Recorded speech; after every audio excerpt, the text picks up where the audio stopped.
Greetings, transporters. It's Dr. Kelsey Ralph, and today we're going to talk about speed and traffic safety. Speed doesn't get as much attention as other road safety topics like drunk driving, but it is a serious issue. According to the National Transportation Safety Board, speeding was a factor in 112,000 highway crashes between 2005 and 2014. In other words, speeding killed nearly the same number of people as drunk driving.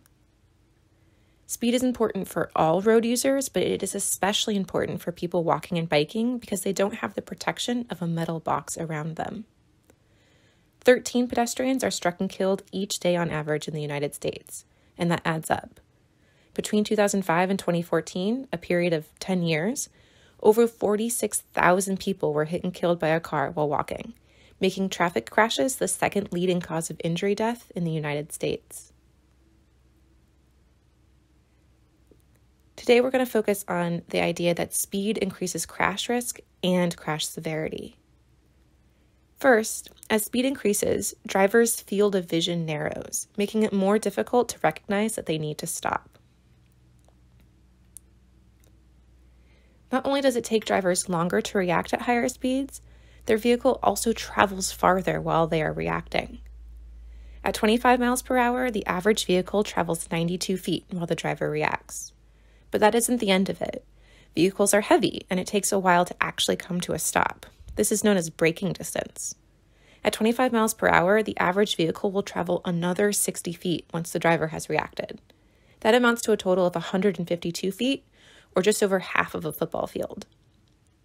As you can imagine, the distance taken to react and actually come to a stop increases as speed increases. At 40 miles per hour, the vehicle will travel 147 feet as the driver reacts, and another 153 feet to come to a complete stop.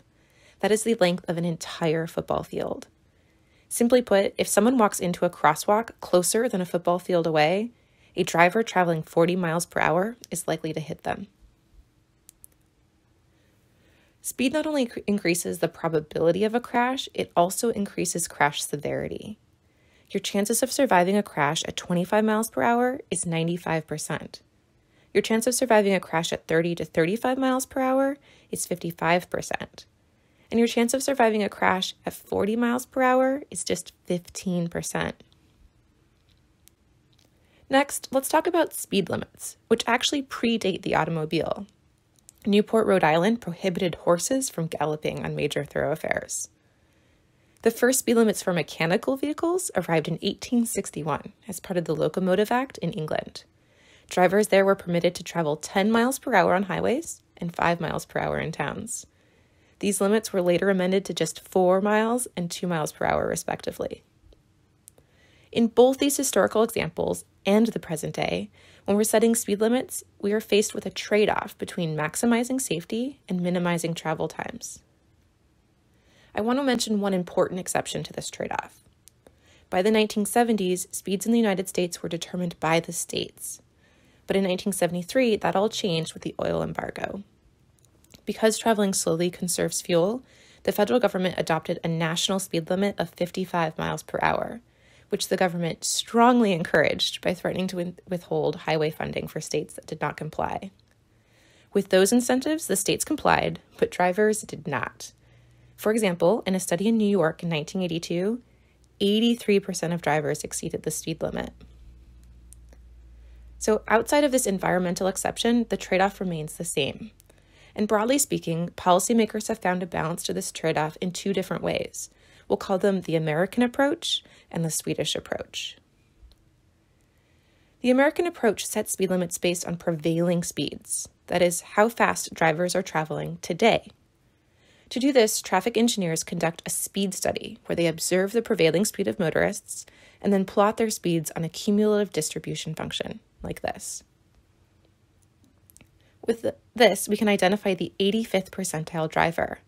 That is, the driver who has 15% of the drivers going faster and 85% going slower.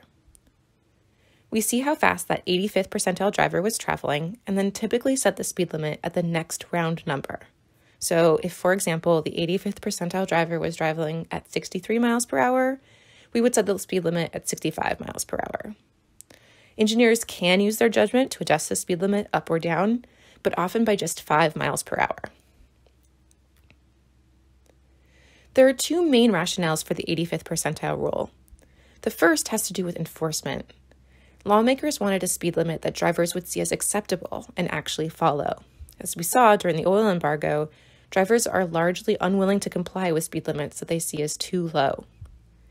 Relatedly, there's a sense that drivers could be trusted to choose a reasonable speed limit and that their careful and competent actions should be considered legal. A second rationale came from research on speed and crash risk from the 1960s. This research, known as the Solomon curve, suggests that drivers traveling at the average speed of the roadway had the lowest crash risk, while drivers traveling faster or slower than average had a higher crash risk. This data is now disputed. The original data was collected in the 1950s, when the highway system was still in its infancy.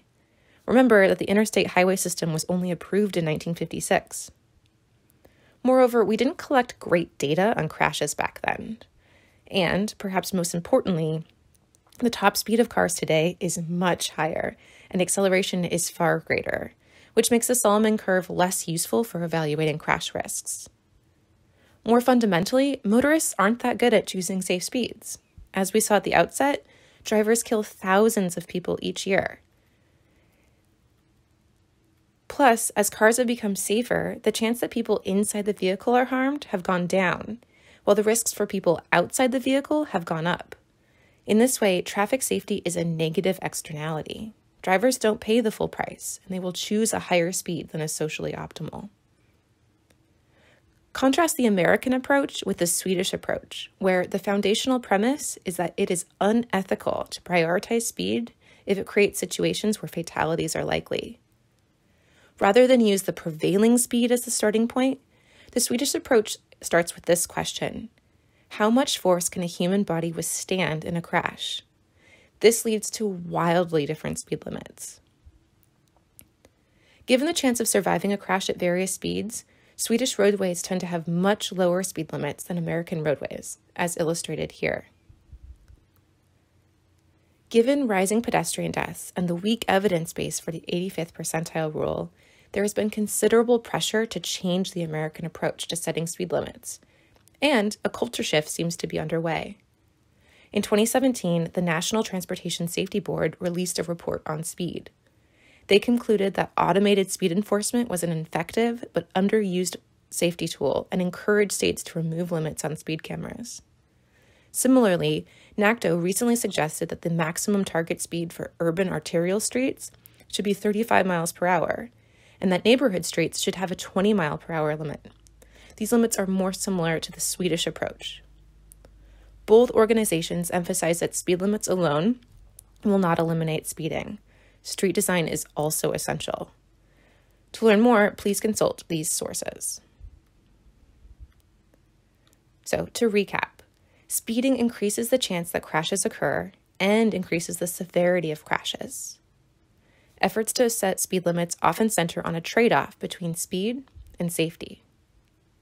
Traditionally, U.S. speed limits were set using the 85th percentile rule, but efforts are underway to place greater emphasis on safety. That's it for now. See you next time. Bye.